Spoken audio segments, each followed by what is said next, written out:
Me pusieron un papel frente a mí. Es solo un trámite, papá, dijeron. Confié. Firmé. Pero algo dentro de mí me dijo que debía leer más despacio. Fue entonces cuando lo vi, me estaban despojando de mi casa. Me estaban mandando a un asilo. Dejando todo en sus manos. Cada palabra de ese documento era una puñalada silenciosa. Me costaba entenderlo, pero ahí estaba. En tinta fría. En letra pequeña. En un lenguaje que disfrazaba abandono de cuidado y despojo de amor. No grité. No lloré. Pero sabía que debía hacer algo. Hoy quiero compartir con ustedes mi historia. Una historia real.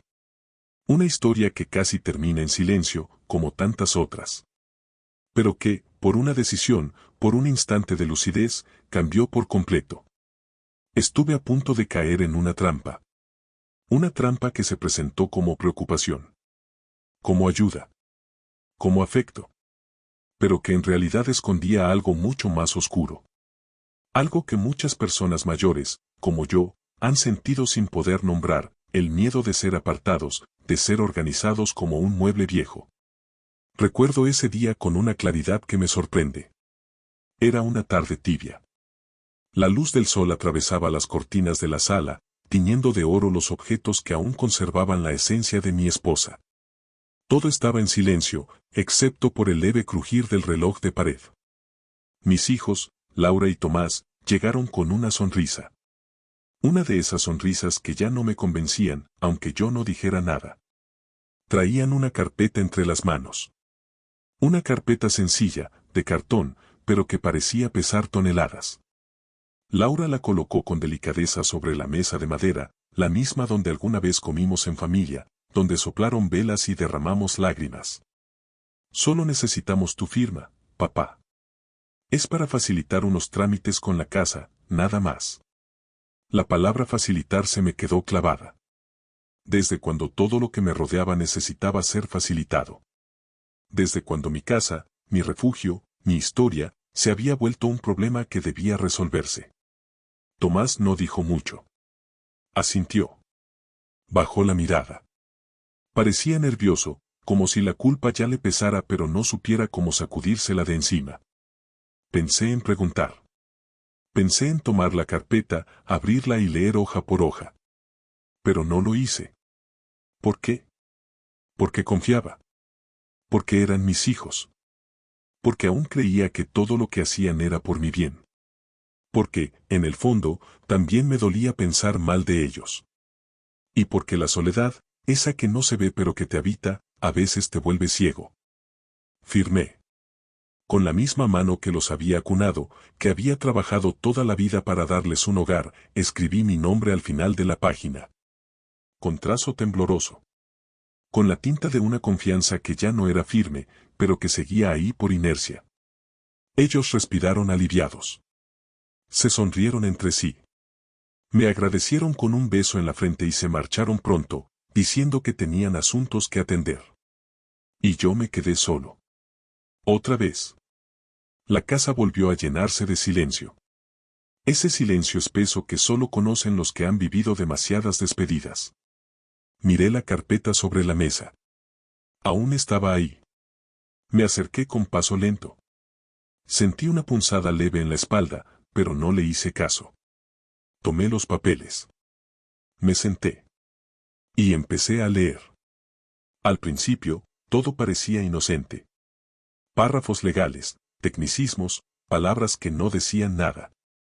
Pero algo en mí, una chispa de duda que crecía como fuego seco, me obligó a seguir leyendo con más atención. Y ahí estaba. Un párrafo en medio del documento. Frío. Claro. Implacable. Yo autorizaba la cesión total del inmueble a nombre de mis hijos. Yo aceptaba, voluntariamente, el traslado a una institución para adultos mayores. Yo renunciaba a todo derecho sobre la propiedad. Yo, Ernesto, firmaba la entrega de mi vida sin saberlo. El papel temblaba en mis manos. O tal vez era yo quien temblaba. Volví a leer. Y otra vez. No podía ser. No podía ser que ellos, ¿mis hijos? Sentí que me faltaba el aire. Que el sillón se volvía más profundo. Que la casa entera me miraba en silencio, como si también supiera lo que estaba pasando. Pensé en llamar a alguien. En levantar el teléfono y marcar. Pero, ¿a quién? ¿A ellos? ¿Para decirles qué? ¿Que había sido un tonto? ¿Que los había descubierto? No. Me quedé quieto. Respiré hondo. Cerré los ojos. Y en ese momento, entendí que algo había cambiado. Que yo ya no era simplemente un viejo más en la sala. Que lo que acababa de vivir no era un error administrativo. Era una traición. Una silenciosa. De esas que no se gritan. De esas que duelen más porque vienen envueltas en amor. Me levanté. Fui a la ventana. Afuera, el mundo seguía como si nada. El cielo estaba limpio. Unos niños jugaban en la vereda. Una pareja caminaba tomada de la mano. Y yo, ahí, detrás del vidrio, sentía que todo se había detenido. Porque acababa de firmar mi sentencia. Y lo peor, con mi propia mano. Esa noche, no dormí. No podía. Cerraba los ojos y veía sus rostros. Sus voces se repetían en mi cabeza, es por tu bien, papá. Me preguntaba cuándo se habían quebrado las cosas. Cuando pasé de ser el padre que todo lo podía al anciano que debe ser retirado. Cuando dejé de ser hogar para convertirme en estorbo. Y así, en ese insomnio, tomé una decisión, no hablaría aún. No acusaría. No lloraría. Pero tampoco me dejaría hundir. Algo dentro de mí, callado durante años, comenzaba a moverse. Una especie de dignidad antigua, arraigada en la piel como las arrugas, que ahora pedía salir a la luz. Porque aún era dueño de algo más fuerte que cualquier firma, mi historia. Y no iba a entregarla sin luchar. Mi nombre es Ernesto, tengo 74 años y vivo solo desde hace casi una década. La casa donde habito no es grande, pero guarda demasiadas cosas. Algunas físicas, otras invisibles. La compramos mi esposa y yo con mucho esfuerzo cuando aún teníamos sueños en lugar de dolores. Aquí criamos a nuestros hijos.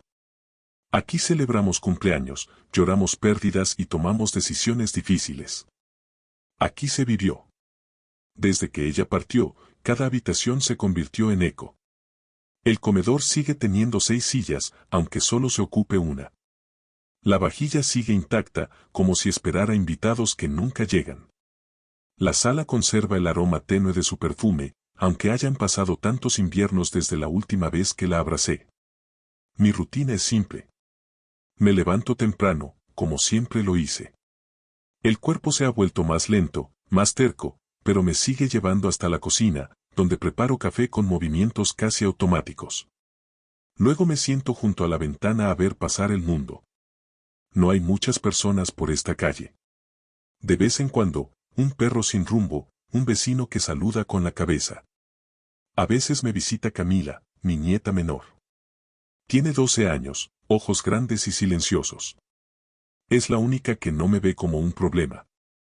Mis hijos, Laura y Tomás, vienen poco. Siempre tienen excusas razonables. El trabajo, los niños, el tráfico. Entiendo. La vida es rápida para ellos. Para mí, en cambio, se ha vuelto lenta como una vela que se consume en cámara lenta. Yo no soy un hombre triste, pero la soledad tiene maneras sutiles de instalarse. No golpea la puerta. No grita. Solo entra y se sienta en el sillón frente a ti, como si le correspondiera estar allí. Aprendí a convivir con ella. Algunas veces incluso le hablo, aunque no responda. Los días pasan entre pequeñas tareas. Regar las plantas, organizar fotos viejas, escribir notas que nunca entrego. A veces salgo a comprar pan. Otras me quedo leyendo libros que ya conozco de memoria. Cada página me recuerda algo, una frase que leí en voz alta para mi esposa, una historia que conté a mis hijos cuando aún se sentaban en mis rodillas. La casa cruje por las noches. No es el viento. Son los recuerdos, que se niegan a dormir.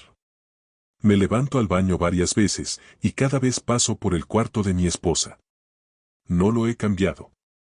Todo sigue como ella lo dejó. Hay algo de consuelo en eso. Como si dejarlo así fuera una forma de resistir al olvido. Yo no me considero terco. Solo me cuesta desprenderme de lo que amo. Y esta casa soy yo. Cada grieta en la pared es una risa que alguna vez se soltó allí. Cada marco torcido, una anécdota que conté más de una vez. Cada alfombra manchada, una infancia pisada con zapatos sucios y despreocupados. ¿Cómo soltar eso? ¿Cómo convertirlo en simple inmueble? Mis hijos han insistido más de una vez, papá, la casa es muy grande para ti. Es un gasto innecesario. Te iría mejor en un lugar más pequeño. Más cómodo. Más moderno. Tal vez tienen razón. Pero no puedo.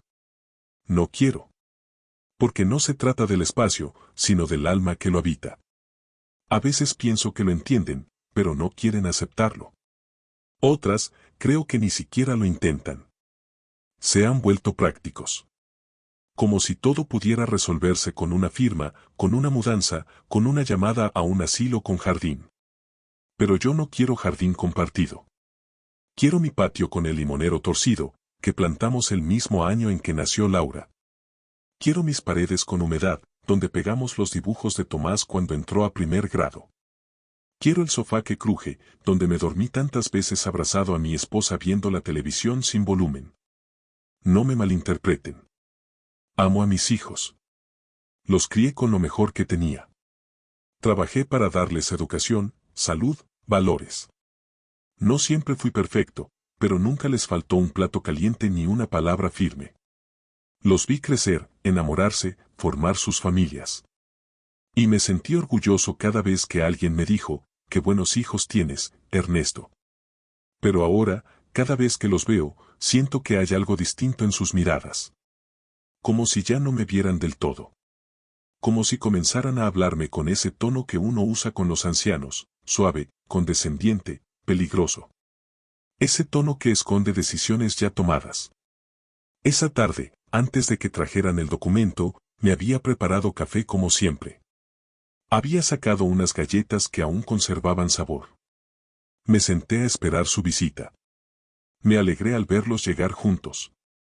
Pensé que tal vez querían compartir conmigo un rato.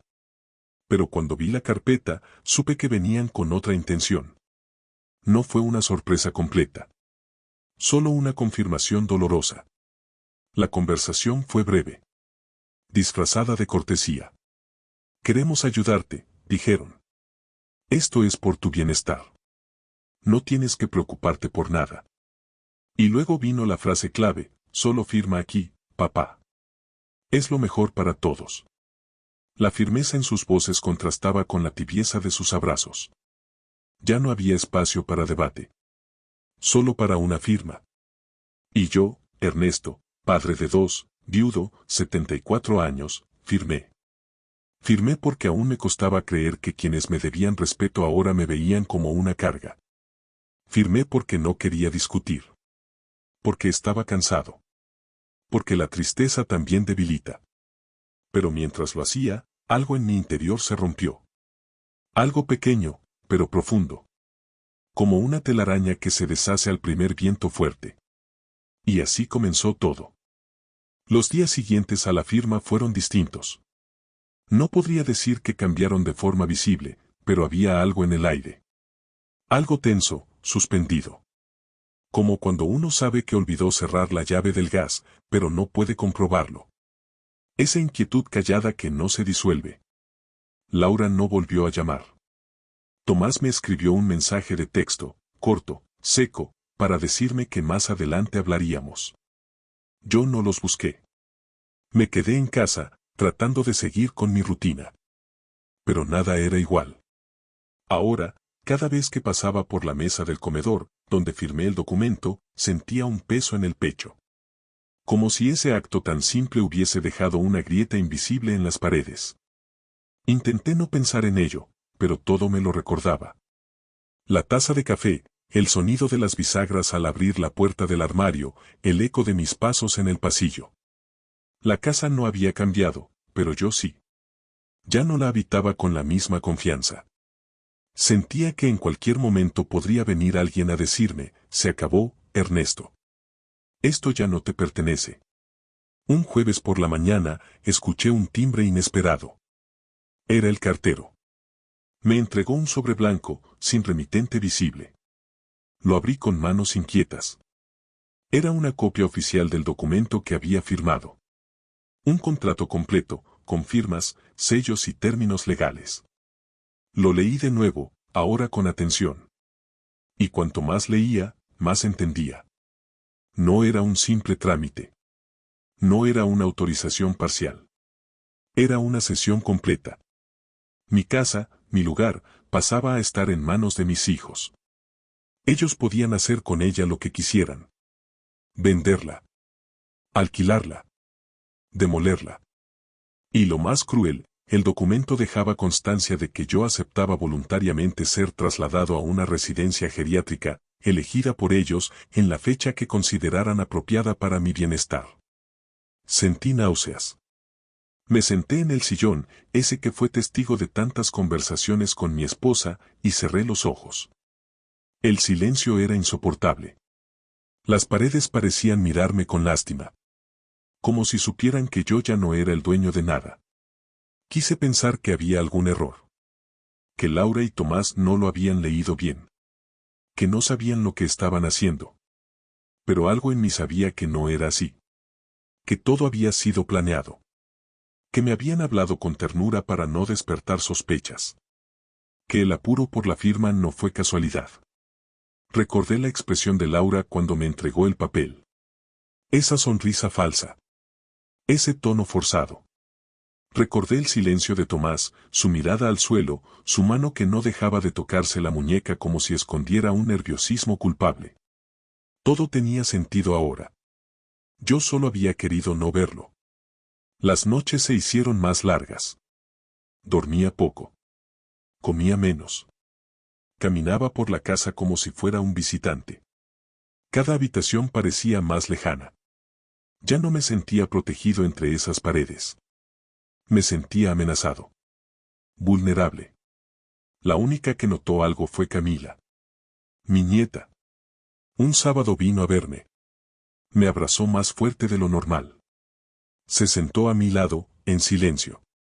Me miró con esos ojos grandes y serenos, como si supiera todo sin necesidad de preguntar. ¿Estás bien, abuelo?, me dijo. Y no supe qué responderle. Solo asentí.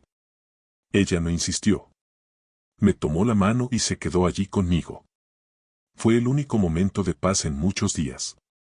Poco después, Laura me llamó. Su voz sonaba amable, pero había una tensión detrás. Papá, queremos visitarte el domingo. Vamos a hablar sobre algunas cosas. ¿Estás bien? Sí, hija. Los espero, respondí. Ese domingo llegó con una claridad de sol que contrastaba con la tormenta que sentía dentro. Laura y Tomás llegaron juntos. Traían carpetas. Papeles. Sonrisas medidas.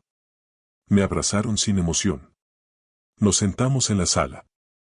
Laura tomó la palabra. Papá, sabemos que firmaste tranquilo. Esto solo es para ordenar todo. No te asustes. No vamos a echarte. Pero sí creemos que sería mejor que empezaras a prepararte para ir al centro de cuidados. Es cómodo, bonito, con jardín y actividades. No estarás solo. Yo no respondí. Solo los miré. Tomás agregó, la casa ya está en proceso de evaluación. Nos ofrecieron una buena suma. Con eso podemos ayudarte a estar mejor, papá. ¿Ayudarme?, pregunté, con una calma que me sorprendió. ¿A estar mejor? Claro. Vas a tener atención, compañía. Vas a estar cuidado. No grité. No discutí. Solo asentí. Les dije que lo pensaría. Que necesitaba tiempo. Que confiaba en ellos. Que si era por mi bien, no habría problema. Y ellos sonrieron. Y se marcharon, creyendo que todo estaba bajo control. Pero por dentro, yo hervía. Porque esa conversación, disfrazada de amor, había sido un dictado. Una decisión impuesta. Un aviso. Me estaban retirando. Lentamente. Con guantes de seda. Y yo no podía permitirlo. Era una tarde cualquiera.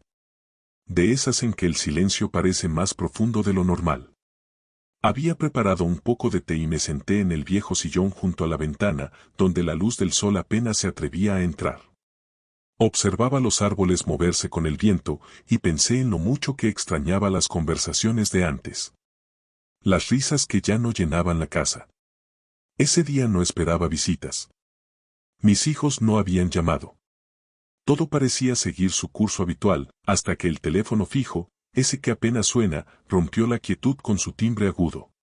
Me levanté lentamente, con la espalda protestando por cada movimiento, y contesté. Papá, ¿cómo estás? Era la voz de Ana, mi hija menor. Sonaba dulce, demasiado dulce. Le dije que estaba bien, como siempre. No quería preocuparlos. No quería que me vieran como un problema. Entonces me dijo que Luis y ella querían venir a visitarme esa noche, que tenían algo importante que hablar conmigo. Solo trámites, papá. Nada de qué preocuparse, dijo. Y colgó. Sentí un leve escalofrío. Esa frase ya la había escuchado antes. Esa noche llegaron puntuales. Luis traía una carpeta de documentos y Ana una caja con pastel, como si quisieran endulzar la visita desde el principio. Nos sentamos en la sala. Ellos en el sofá, yo en mi sillón de siempre. Me ofrecieron una rebanada del pastel. Luis comenzó a hablar con ese tono pausado, como si explicara algo técnico, pero condescendiente. Papá, hemos estado pensando en tu bienestar. Esta casa es muy grande, y tú ya no deberías estar solo aquí. No es seguro, no es sano. Por eso hemos preparado una propuesta para que estés mejor, más acompañado. ¿Una propuesta? Pregunté con cautela. Sí, intervino Ana. Solo es un trámite. Unos papeles que organizan todo para que podamos ayudarte mejor. Te mudas temporalmente a una residencia donde te atenderán con todo lo que necesitas, mientras nosotros arreglamos la casa. Luego vemos qué hacer. Sacaron los papeles. Un manojo grueso de hojas blancas. Firmas aquí, iniciales allá. Luis me pasó una pluma. No dije nada. Tomé la carpeta. Mis manos temblaban un poco, no por la edad, sino por una intuición que me gritaba desde dentro. Algo estaba mal. ¿Puedo leerlos primero? Pregunté. Por supuesto, respondió Ana, con una sonrisa falsa. Pero vi cómo se miraban entre ellos. Una mirada que decía, esto no estaba en el plan. Pasé la primera hoja. Autorización de tutela temporal. Seguí. Cesión de administración de bienes inmuebles. Otra. Consentimiento voluntario para ingreso en centro geriátrico. Mi corazón comenzó a latir más fuerte. No entendía todo el lenguaje legal, pero entendía lo suficiente. Estas no eran simples formalidades. Estos papeles no solo organizaban mi vida. Me estaban sacando de ella. Mi garganta se cerró. Tragué saliva y me obligué a mantener la calma. Ana me miraba, esperando. Luis fingía revisar su celular. No sabían qué decir. O no querían decirlo en voz alta. Entonces escuché un crujido en el pasillo. Giré la cabeza. Allí estaba Camila, mi nieta. No sé desde cuándo estaba allí. Tal vez escuchando. Tal vez simplemente observando. Nuestros ojos se encontraron. Ella hizo un gesto mínimo, casi imperceptible. Negó con la cabeza muy despacio. Me miró con una mezcla de ternura y alerta. Y yo lo entendí todo. No debía firmar. Me levanté lentamente, con una sonrisa forzada. Les dije que necesitaba ir al baño. Que luego firmaría. Tomé los papeles con disimulo y subí a mi habitación. Allí, con la puerta cerrada, los leí. Cada párrafo era un golpe.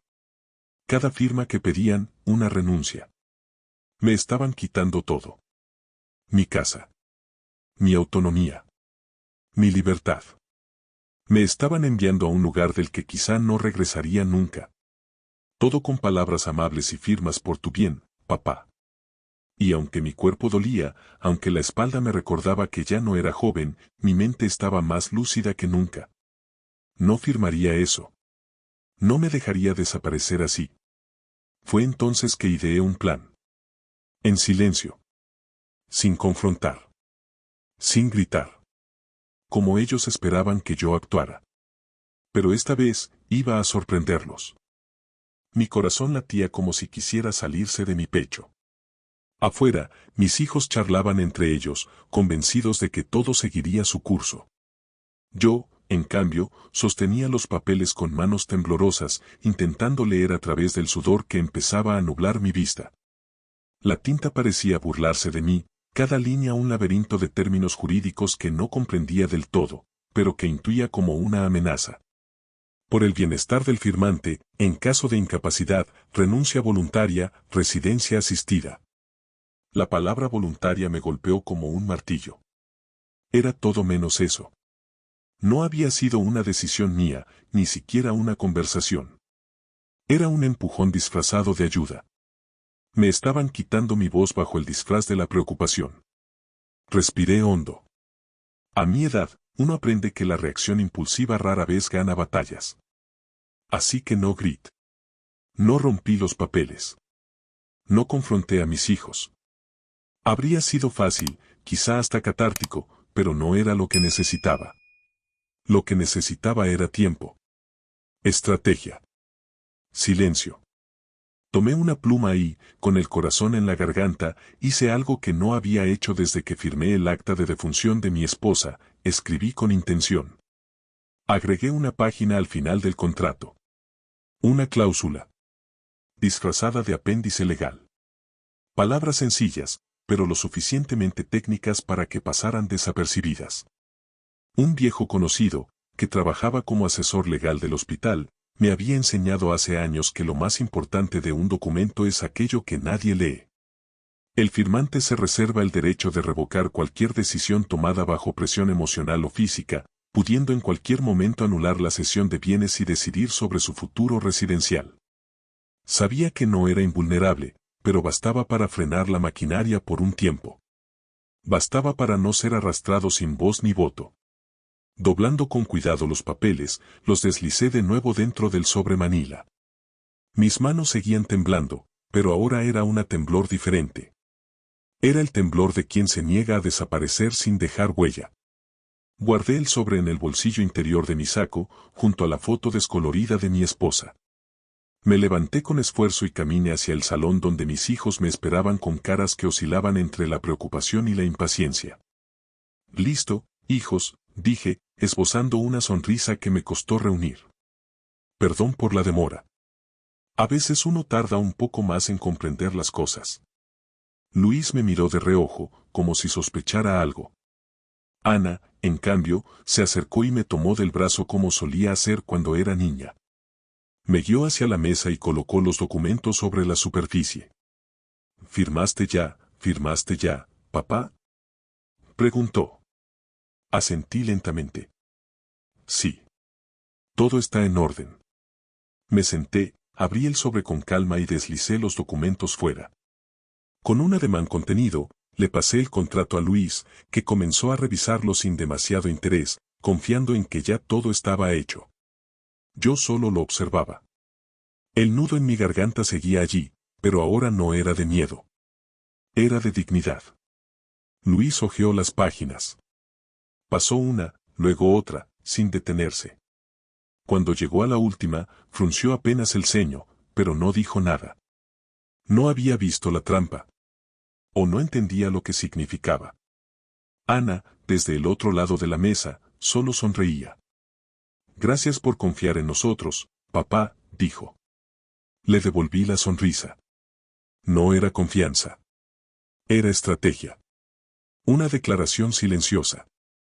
Mi voz, aunque oculta entre las líneas, había vuelto a escribirse en el papel. Aquella noche, mientras mis hijos dormían en la habitación de invitados, me senté en la cocina con una taza de té humeante. La casa estaba en silencio, salvo por el tic-tac del reloj que colgaba sobre la estufa. Miré alrededor. Las paredes conocían mi historia. Cada grieta en la pintura hablaba de los años vividos. Nada de eso podía ser arrebatado tan fácilmente. Saqué del bolsillo la copia de la cláusula. La coloqué sobre la mesa y la alicé con cuidado. Era mi seguro. Mi escudo.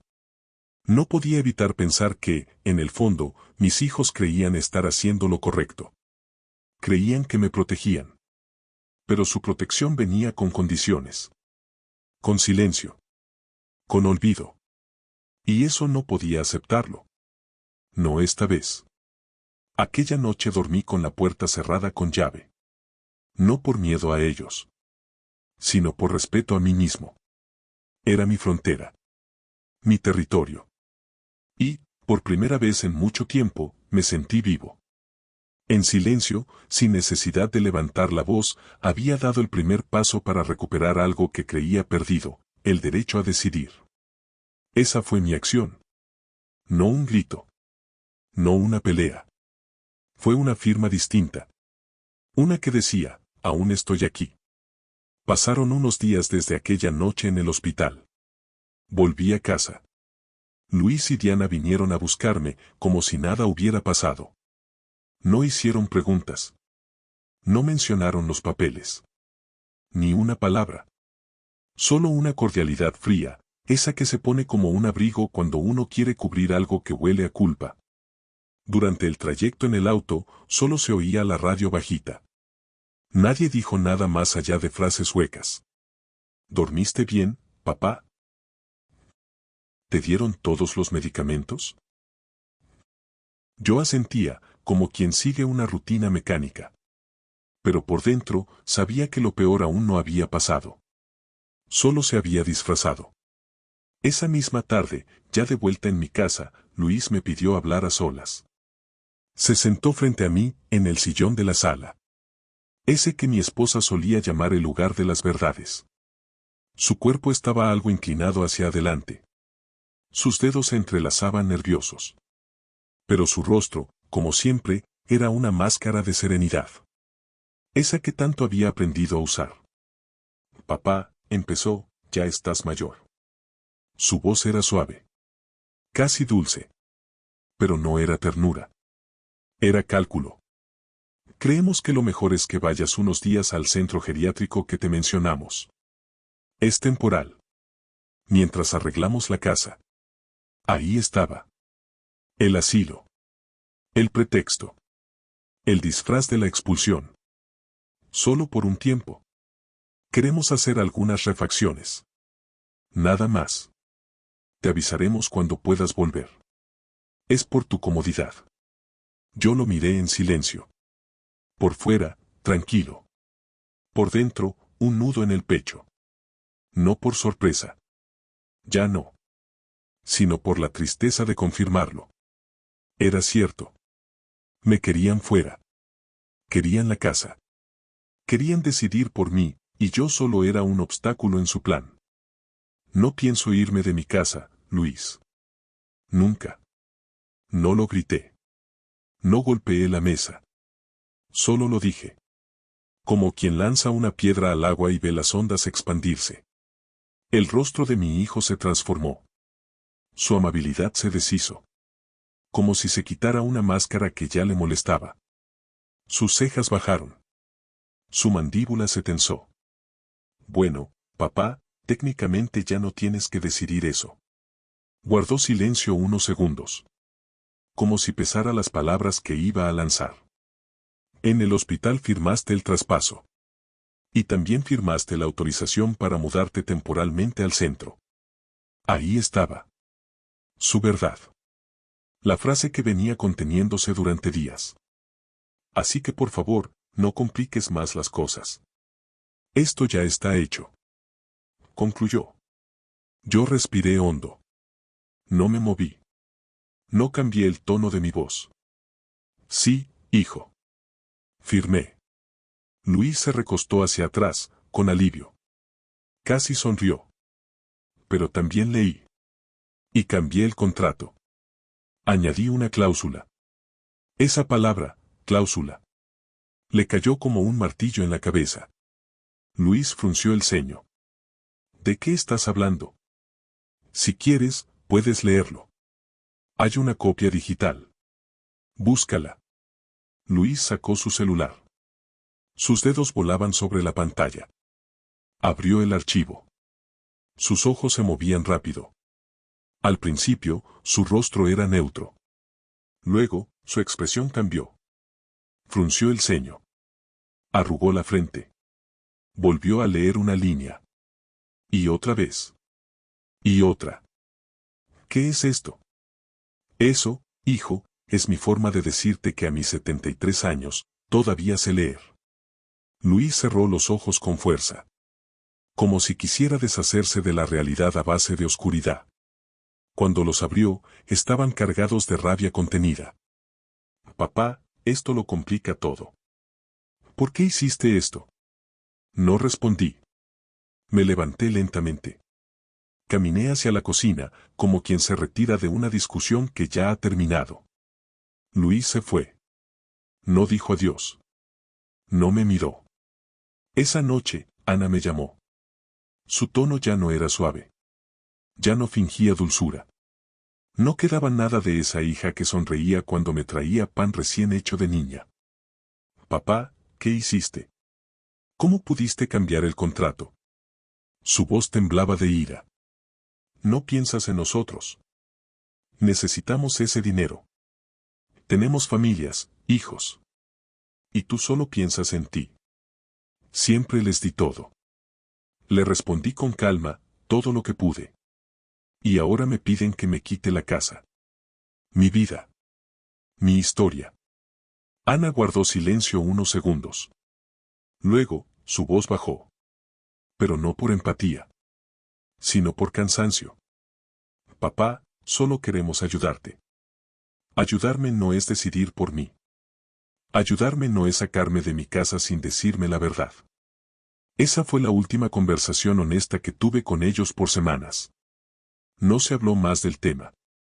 Ni de la cláusula. Ni de los papeles. Ni del asilo. Todo quedó suspendido. Como si se hubiera firmado un armisticio no dicho. Pero la grieta estaba. Y no era pequeña. Esa noche, dormí por primera vez sin miedo. Con la tristeza de saber lo que eran capaces de hacer. Pero también con la tranquilidad de haber protegido mi dignidad. Mi historia aún no termina. Pero esa fue la primera vez, en mucho tiempo, que me sentí fuerte. Esa noche, por primera vez en mucho tiempo, pude dormir con los ojos cerrados y el corazón abierto. El silencio de la casa ya no me oprimía como antes. Seguía siendo la misma casa, sí, con sus grietas en las paredes y sus ecos del pasado, pero algo dentro de mí había cambiado. No era solo que me había defendido. No era solo que había evitado una traición. Era que, por primera vez en años, había escuchado mi propia voz. La voz que había estado en silencio mientras me decía que me callara, que no creara conflicto, que los hijos siempre saben lo que hacen. Pero esa voz ya no mandaba. Mientras me sentaba en el viejo sillón de mi esposa, ese que aún olía a su perfume después de tantos años, miré a mi alrededor. Las cortinas pesadas, los retratos amarillentos en la pared, los muebles desgastados. Todo seguía igual. Pero yo ya no era el mismo. Había una paz en saber que no me dejaría llevar. Que no me rendiría simplemente porque me llamaban viejo, estorbo, carga. Sabía que mis hijos, quizás sin quererlo, habían cruzado una línea. Pero no sentía odio. Sentía dolor, sí, pero un dolor que ya no me paralizaba. Era el tipo de dolor que te impulsa a caminar, aunque sea con pasos lentos. Esa mañana, cuando salí al jardín, el mismo jardín que una vez regaba con mi esposa cada domingo, noté que el limonero aún estaba allí, firme, dando frutos. Y pensé que quizás yo también era así. Viejo, sí. Algo torcido. Pero todavía con raíces. Todavía con algo que dar. Los días siguientes fueron tranquilos. Luis no volvió a llamar. Ana envió un mensaje frío, sin disculpas, sin explicaciones. Pero yo no esperaba nada. Ya no necesitaba que me entendieran. Necesitaba, sobre todo, entenderme a mí mismo. Empecé a caminar más seguido. A visitar el pequeño centro para adultos mayores del barrio. No por necesidad, sino por elección. Allí encontré otras historias. Otros hombres y mujeres que, como yo, habían sido arrinconados. Algunos habían cedido. Otros, como yo, habían dicho basta. Conocí a Eduardo, un viudo que había vendido su casa para vivir con su hija y que ahora dormía en un sofá porque la habitación era para los nietos. Conocí a Carmen, que firmó un poder creyendo que era para tramitar su pensión, y terminó sin nada. Y también conocí a Mariana, que decidió alquilar su casa y vivir sola, con dignidad, sin que nadie decidiera por ella. En esas charlas, en esas meriendas compartidas con té y galletas, encontré consuelo. Y también fuerza. Ya no me sentía solo. Ya no me sentía el único que había tenido que luchar por algo tan básico como el derecho a decidir sobre su propia vida. Camila, mi nieta, siguió visitándome. Con su mochila al hombro y esa mirada que todo lo ve. Un día, mientras me ayudaba a acomodar unos libros en la estantería, me dijo: «Abuelo, estoy orgullosa de vos». Sentí que el corazón se me apretaba. No por tristeza, sino por gratitud. Por esa pequeña chispa de conexión verdadera que aún quedaba. Porque aunque sus padres no me hubieran respetado, ella sí lo había hecho. Y eso bastaba para dar sentido a todo lo vivido.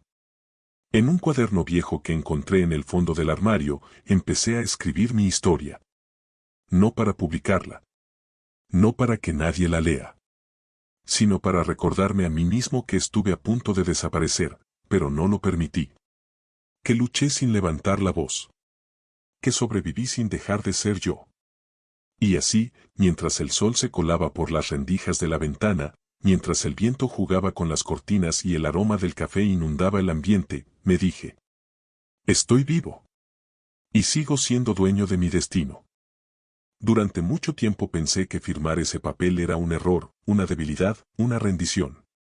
Pero hoy, después de todo lo vivido, entiendo que fue el comienzo de algo distinto. No de una guerra, no de una revancha, sino de un despertar silencioso.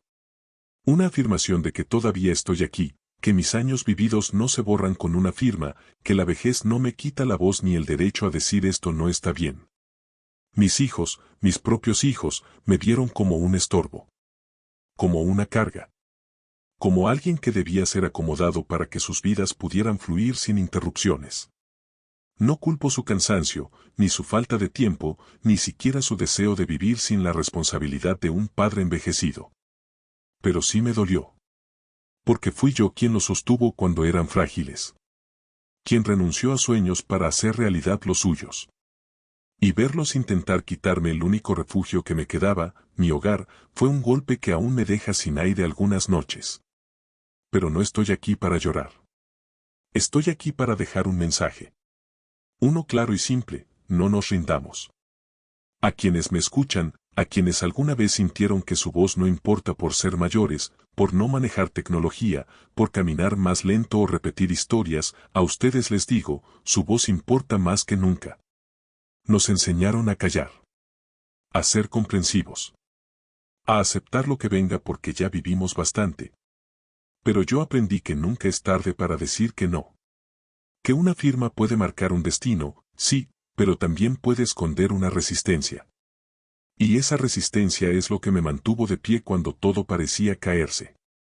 A los hijos, a los nietos, a quienes creen saber qué es lo mejor para los suyos, escuchen. Pregunten. No decidan por comodidad. No conviertan el amor en control. A veces el gesto más amoroso no es planear nuestro futuro, sino permitirnos elegirlo. Sé que mis hijos no actuaron con maldad pura. Sé que tenían sus miedos, sus presiones. Pero también sé que olvidaron verme. Me vieron como un problema a resolver, no como un ser humano con historia, emociones y derechos. Esa es la parte que más dolió, ser invisible dentro de mi propia vida. Pero hoy, sentado en esta silla que ya no me parece tan fría, les digo, resistí. Firmé con astucia. Me defendí en silencio. Y al hacerlo, me reencontré conmigo mismo. Con ese Ernesto que una vez soñó, luchó, amó y perdió. Con ese Ernesto que aún tiene algo para dar y mucho que decir. Porque si algo aprendí en estos últimos meses es que la dignidad no se suplica. Se ejerce. Se vive. Se defiende incluso cuando tiembla la mano, cuando la espalda duele, cuando la casa se queda en silencio. Porque mientras tengamos voz, hay historia. Y mientras haya historia, hay valor. Este no es solo mi relato. Es el de muchos. De padres, madres, abuelos y abuelas que han sido puestos a un lado. Que firmaron sin entender. Que fueron llevados a rincones sin preguntarles si querían estar allí.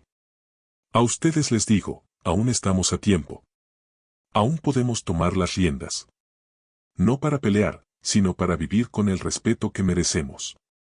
Gracias, Camila, por haberme mirado diferente. Por ese gesto pequeño que cambió todo. Porque a veces no se necesita una revolución, solo un susurro de alerta para despertar de nuevo.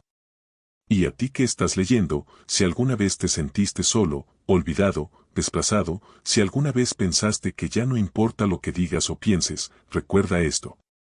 Tu historia importa. Tu voz cuenta. Tu vida sigue siendo tuya. Aunque el mundo quiera correr sin nosotros, aún podemos dejar huella. Aunque parezca que ya no hay lugar, aún podemos sentarnos con dignidad. Porque el amor verdadero no encierra, acompaña. Y la familia, cuando es auténtica, no se deshace de ti, te abraza incluso en la vejez. Ese es el mensaje que quería dejar. No firmes sin leer. No calles sin pensar. Y sobre todo, nunca creas que es demasiado tarde para recuperar tu historia. Ernesto. Hay decisiones que parecen un final, pero terminan siendo un nuevo comienzo. Que nunca te convenzan de que ya no vales, ni de que es tarde para alzar la voz. Si este mensaje te tocó el corazón, suscríbete, comenta la palabra dignidad y comparte tu sentir. Gracias por ver hasta el final. Que Dios te bendiga y te acompañe siempre.